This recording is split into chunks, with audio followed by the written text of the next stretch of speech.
Terima kasih banyak atas waktu dan partisipasinya telah hadir dalam menyaksikan video-video terbaru dari channel Jabir Jackman Al-Bugisi.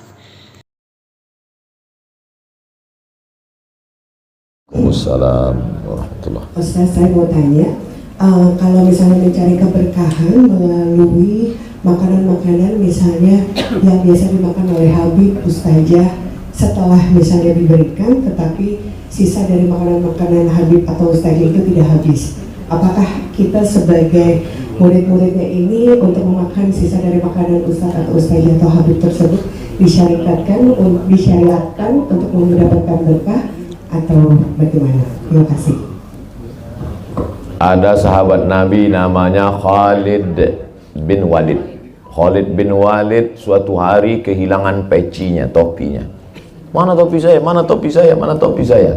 Kata temannya, kenapa ente pusing nyari topi hilang? Di pasar kan banyak jual topi. Kata dia, bukan masalah topinya, tapi dalam topi itu ada rambut Rasulullah SAW. Itu dalil ngambil berkah dari fisik Nabi. Lalu kemudian tentang mengambil berkah dari keluarga Nabi, Zaid bin Thabit mencium tangan Abdullah bin Abbas. 3. Ada sahabat Nabi namanya Anas bin Malik.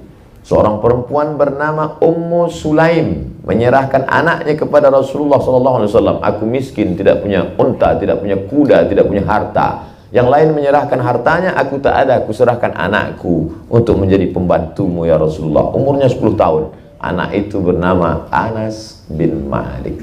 Anas bin Malik menjadi pembantu Nabi 10 tahun. Apa kata Anas bin Malik? Aku cium telapak tangan Nabi, atyabu min rihil miski, lebih harum dari semerbak kasturi.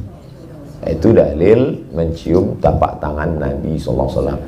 Aku rasakan tapak tangan Nabi, atyabu min rihil miski, lebih harum dari semerbak kasturi, lebih halus daripada sutra. Begitulah lembutnya tapak tangan Nabi Muhammad sallallahu alaihi wasallam. Ada sahabat Nabi namanya Asma. Asma melihat tempat air minum Nabi namanya qirbah. Qirbah itu kulit kambing yang dijahit untuk tempat air minum seperti film koboi. Geribah bahasa kita, bahasa Arabnya qirbah. Lalu setelah Nabi meninggal, qirbah itu diambil oleh Asma hanya untuk mengambil berkah minum dari bekas bibir Nabi Muhammad SAW. Dan ketika anaknya sakit atau keluarganya sakit, dia tuangkan air, diminumkannya dari bekas bibir qirbah bekas minum Nabi SAW. Lalu apa hubungannya dengan ustadz ustazah dengan Habib? Hadis menyebut al-ulama warasatul anbiya, ulama pewaris para nabi. Di situ dasar pengambilannya. Kalau ustaz sendiri, saya lihat-lihat dulu. Saya lihat dulu ulamanya, saya lihat dulu. Takutnya saya barokah nggak dapat, TBC pindah. Bukan berarti kita rasional. Duduk saya dengan Habib Ahmad bin Muhammad bin Alawi bin Abbas Al-Hasani Al-Maliki di Makkah. Habib Ahmad minum, saya minum minuman Habib Ahmad. Habis itu Habib Ahmad makan, saya makan sama dia. Habib kutu Rasulullah SAW. Ini ada ustaz pendidikan nggak jelas, belajar kemana, rokok nggak putus.